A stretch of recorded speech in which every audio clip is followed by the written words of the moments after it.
نعرے تکبیر، نعرے رسالت، علماء اہل سنت زندہ باد، شہید کربلا زندہ باد۔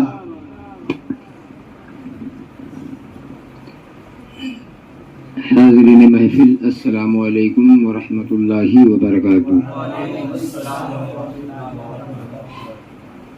نحمده ونصلي ونسلم على حبيبه الكريم وعلى آله وأصحابه أجمعين، أما بعد، فأعوذ بالله من الشيطان الرجيم، بسم الله الرحمن الرحيم۔ قل لا أسألكم عليه أجرا إلا المودة في القربى، صدق الله مولانا العظيم وصدق على رسوله النبي الأمير الكريم۔ عقیدت و محبت سے جی لگا کر درود شریف پڑھیں۔ اللهم صل على سيدنا ومولانا محمد وآله وأصحابه وبارك وسلم۔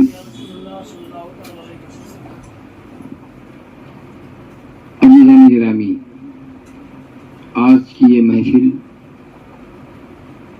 جو محمد سہیل ابن محمد مستقیم کے برتھ ڈے سے نسبت رکھتی ہے۔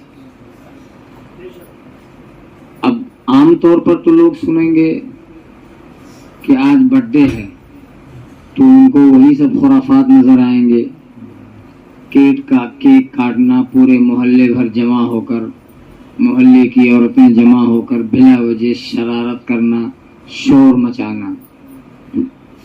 مگر انہوں نے اس برتھ ڈے کو اسلامی رنگ دے دیا ہے کہ جس میں ذکر اہل بیت ہو۔ اور کیا نسبت ہے، اسلام کا نیا سال بھی شروع ہے، پہلا مہینہ ہے، اور وہ ذکر یعنی امام پاک رضی اللہ تعالی عنہ کا ذکر ہم کیا آسمان کی بلندیاں کر رہے ہیں، درختوں کے پتے کر رہے ہیں، اللہ کے فرشتے ملأ اعلیٰ پر کر رہے ہیں۔ اور اگر ہم نے یا فرشتوں نے، چرندوں پرند نے، کائنات کی کسی چیزوں نے کیا تو کون سی بڑی کمال کی بات ہے۔ حسین تو وہ ہیں جن کا ذکر خود خدا کر رہا ہے، اللہ کے رسول صلی اللہ علیہ وسلم کر رہے ہیں۔ اور امام علی مقام رضی اللہ تعالی عنہ کا تذکرہ قرآن مقدس کے علاوہ اور جتنی آسمانی کتابیں ہیں ان کتابوں میں بھی ہے۔ انبیاء کرام علیہم الصلاۃ والتسلیم نے آپ کا ذکر کیا۔ یہ اتنے عظیم ہیں اس لیے کہ انہوں نے دین کی خدمت کی ہے، دین کو پالا ہے، دین کو اپنا خون دیا ہے۔ ہم اور آپ تو بولتے ہیں کہ فلاں کے لیے ہم خون دے دیں گے، یہ صرف کہاوت ہے، لیکن امام علی مقام نے تو حقیقت کر کے دکھایا ہے۔ اس لیے رب نے ارشاد فرمایا کہ اے محبوب تم فرما دو میرے بندے یعنی اپنی امتیوں کو کہ میرے ان محبوبوں سے محبت کریں۔ رب کا حکم ہے کہ نبی کے اہل بیت سے محبت کریں، ان کے گھر والوں سے ہم پیار کریں۔ اور نبی کریم صلی اللہ علیہ وسلم ارشاد فرماتے ہیں انی تارکن فیکم الثقلین، میں تم میں دو بھاری چیزیں چھوڑ رہا ہوں۔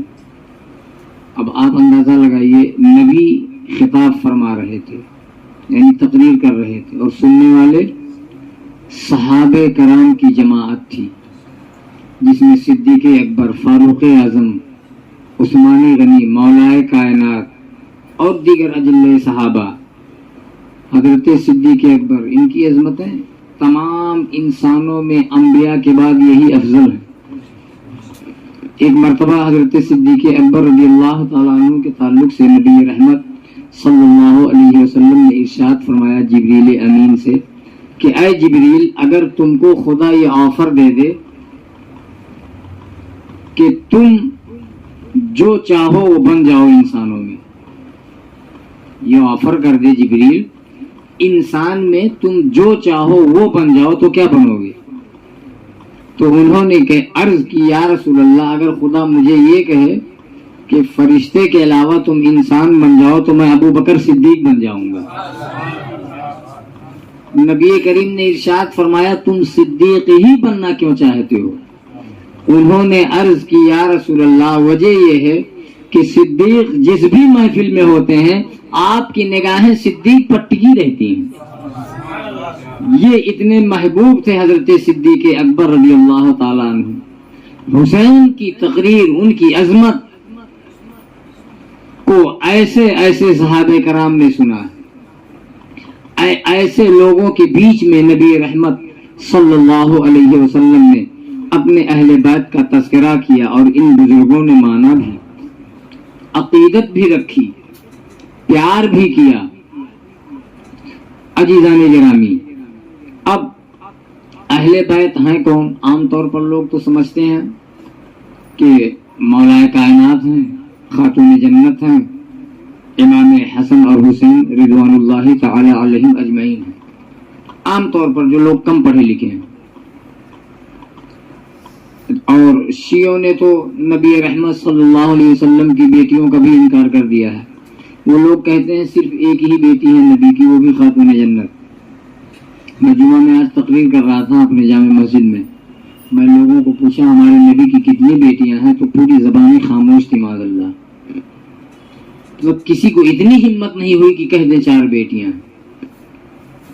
یہ ہم مسلمانوں کا حال ہے، 10 دن پروگرام کرتے ہیں، کسی کی 50 سال عمر ہوگی، کسی کی 30 سال عمر ہوگی۔ اب ہم اتنے دین سے دور ہو گئے ہیں کہ اپنے نبی کی بیٹیوں کو نہ جانے کتنی ہیں، بیٹے نہ جانے کتنے ہیں، چاچاؤں کو نہ جانے کتنے ہیں۔ اہل بیت ہیں کون کون، نبی کے گھر والے ہیں کون کون، تو پھر کاہے کا اسلام ہے؟ اسی بے بسی اور غربت کو دیکھ کر میرے نبی نے ارشاد فرمایا تھا لا يبقى من الاسلام الا اسم ولا يبقى من القرآن الا رسم، کہ اسلام دنیا میں نام کا رہ جائے گا، لوگ نام کے مسلمان ہوں گے، جیسے ہم اور آپ۔ ہماری پورے شہروں کی آبادیوں کو دیکھ لو، اسلام کو اپنے نئی نسلوں کے اندر بھیجنے کا کوئی منظم عمارت نہیں ہے۔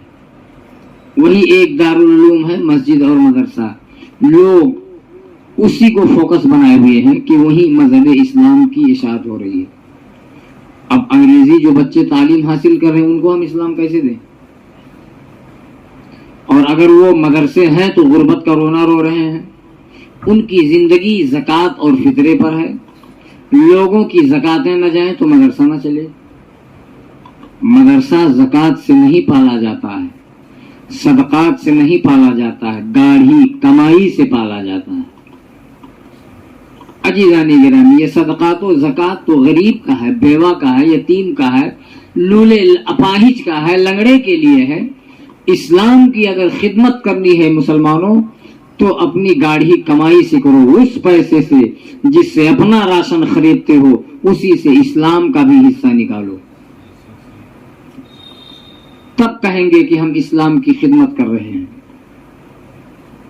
بہرحال بات لمبی ہوگی، تو اہل بیت کی 3 قسمیں ہیں۔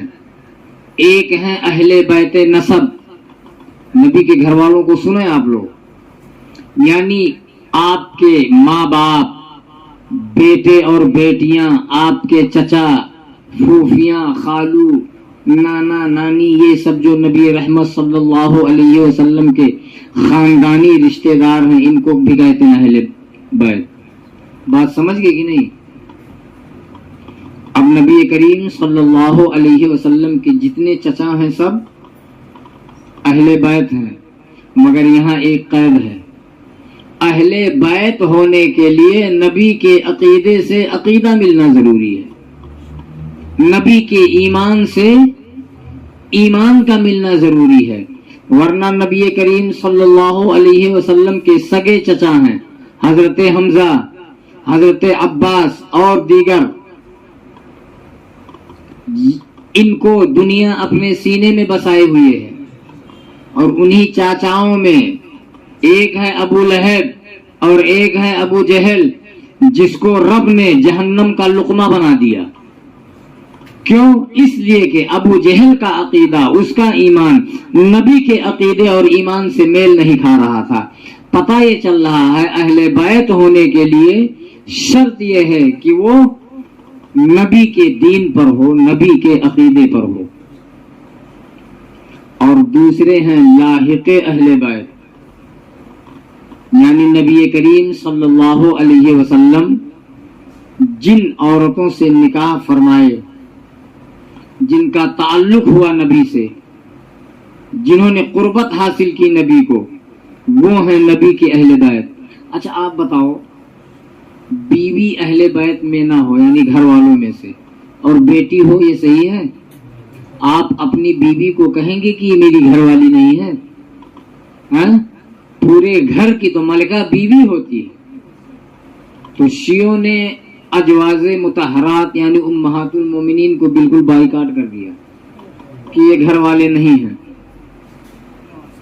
حقیقتاً اہل بیت تو یہی ہیں جن کو نبی رحمت صلی اللہ علیہ وسلم نے اپنے نکاح میں داخل فرمایا، اور اتنی عظمت ہے۔ میرے نبی ارشاد فرماتے ہیں، میں جن سے شادیاں کروں، جن کی بیٹیاں ہم اپنے گھر میں لائیں یا ہم اپنی بیٹیاں جن کو دیں، رب نے دونوں کے ساتھ جنت کا وعدہ فرما لیا ہے۔ یہ نسبت کی برکتیں ہیں۔ تو یہ دو قسم ہو گئی، اور تیسری قسم ہے داخل اہل بیت، یعنی نبی نے جن کو اپنے اہل بیت میں شامل فرما لیا ہو، داخل فرما لیا ہو۔ مثلا مستقیم بھائی کا دروازہ بند رہے اور باہر سے کوئی دروازہ کھٹکھٹائے تو کیا مطلب؟ وہ کہنا یہ چاہتا ہے کہ مستقیم بھائی دروازہ کھولو، میں گھر میں آنا چاہتا ہوں۔ نبی کریم صلی اللہ علیہ وسلم نے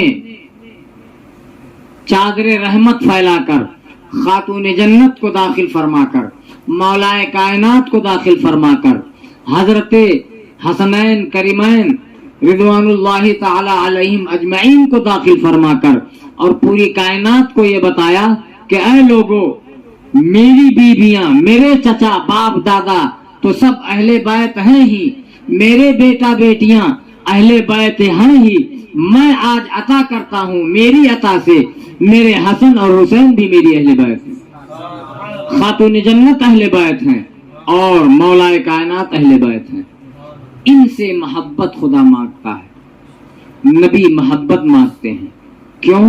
ہمارے اور آپ کی فلاح و بہبودی کے لیے، ہمارے آپ کی کامیابی کے لیے۔ اس لیے کہ قرآن تو تعلیم دے رہا ہے، کس کو؟ مومنین کو، مگر عمل کیسے کیا جائے گا یہ اہل بیت سے سیکھنا پڑے گا۔ گویا قرآن مقدس تھیوری ہے، علم ہے، پریکٹیکل کرنا ہو، مشق کرنا ہو، تعلیمات قرآن پر تو اہل بیت سے لینا پڑے گا۔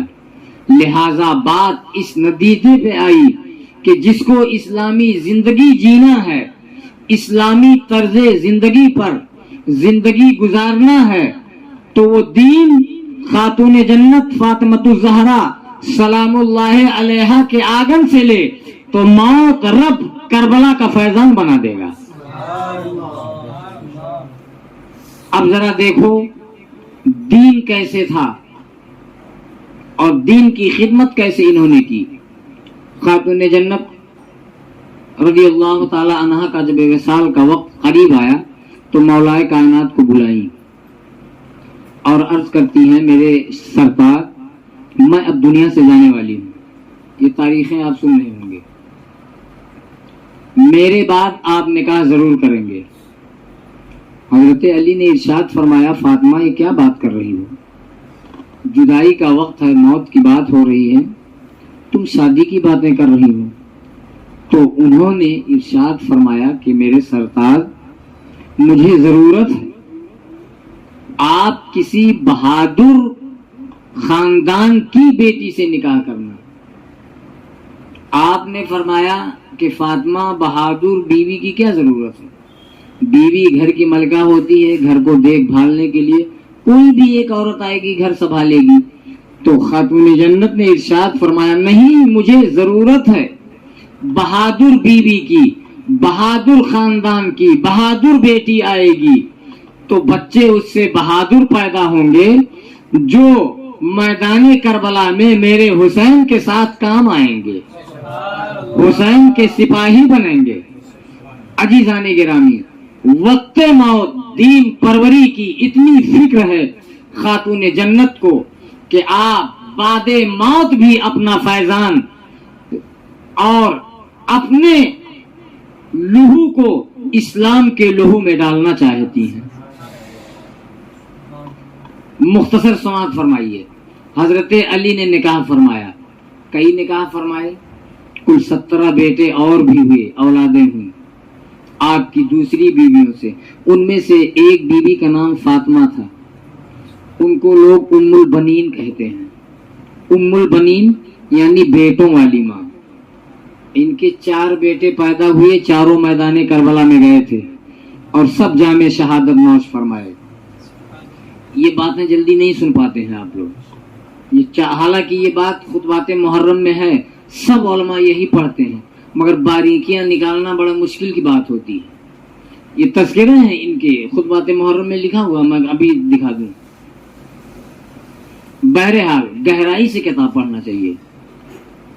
ایک بیٹے کا نام ہے جعفر، دوسرے ہیں حضرت حمزہ، تیسرے حضرت امام جو ہے حضرت عباس علم بردار، اور ایک شہزادے کا نام ہے حیدر. مولائے کائنات کے نام سے حضرت علی نے اپنے نام سے اپنے ایک بیٹے کا بھی نام رکھا تھا. لوگ پہلے ایسے ہی نام رکھتے تھے، بچہ پیدا ہوا گھر میں پوتا تو اس کا نام دادا کے نام سے رکھتے یادگار کے لیے. یہ 4 بیٹے آپ کے گئے تھے میدان کربلا میں، اور ام البنین نے بڑی ناز سے پالا تھا ان کو، مگر محبت اہل بیت سے اور امام پاک سے اتنی تھی ام البنین کو کہ جب تک حضرات حسنین کریمین کو آپ کھانا نہ کھلا دیتی تھی اپنے بیٹوں کو لقمہ نہیں دیتی تھی. اہل مدینہ کہتے تھے ام البنین آخر یہ بھی بچے جو تمہارے گود میں پیدا ہوئے یہ بھی تو حضرت علی کے شہزادے ہیں، تو ان سے تم وہ پیار نہیں کرتی ہو جو امام حسن اور امام حسین رضی اللہ تعالی عنہما سے کرتی ہو. تو آپ ارشاد فرماتی ہیں کہ بات تو صحیح ہے، یہ بیٹے ہیں، لیکن خاتون جنت ملکہ جنت ہیں. اب ملکہ کے بچے کا مقابلہ کنیز کے بچے تھوڑی کر سکتے ہیں. ام البنین کے بچے آقا حسین کے غلام ہیں، تو بادشاہ آگے رہے گا، غلام پیچھے رہیں گے. اس طرح آپ نے اپنے بچوں کی پرورش فرمائی اور سبق بتایا تھا کہ عباس کبھی حسین کو حسین نہ کہنا، امام علی مقام کو کبھی تم حسین نہ کہنا، یہ تم سے بڑے ہیں، میرے سردار ہیں، انہیں آقا کہہ کر کے پکارنا. اور سنو، جو تم پیدا ہوئے ہو بہادر ہو، تمہارے رگوں میں جو خون ہے یہ دعائے خاتون جنت ہے. فاطمۃ الزہرا سلام اللہ علیہا نے دعائیں دی ہیں ہمارے بچوں کے لیے. اللہ اکبر. کیا نام تھا ان بزرگوں کا؟ 4 کا نام میں نے بتایا، جعفر، حمزہ، حیدر، عباس، اور 4 ناموں کا معنی ڈکشنری اٹھا کر کے دیکھ لیجئے، شیر ہوتا ہے. کیا نام ہے؟ شیر. سب کا معنی شیر. تھوڑا سا فرق ہے. ارے مولا کائنات کو رب نے ارشاد فرمایا تھا لا فتح الا علی لا سیف الا ذوالفقار، کہ کائنات میں اگر تلوار ہے تو میرے علی کی، غیب سے آواز آئی تھی، اور جوان ہے تو کوئی میرا حیدر. اس کو رب نے ارشاد فرمایا تھا. ٹھیک ہے، مولا کائنات نے اپنے بیٹوں کا نام شیر رکھا. تھوڑا تھوڑا فرق ہے، معنی بتا دوں دل کو ٹھنڈک پہنچے گی. جعفر کہتے ہیں اس شیر کو کہ بیٹھ کے آرام کرے. شیر بیٹھ کے آرام کرے، شکار پہ نہ گیا ہو، اس کو کہتے ہیں جعفر. اور شیر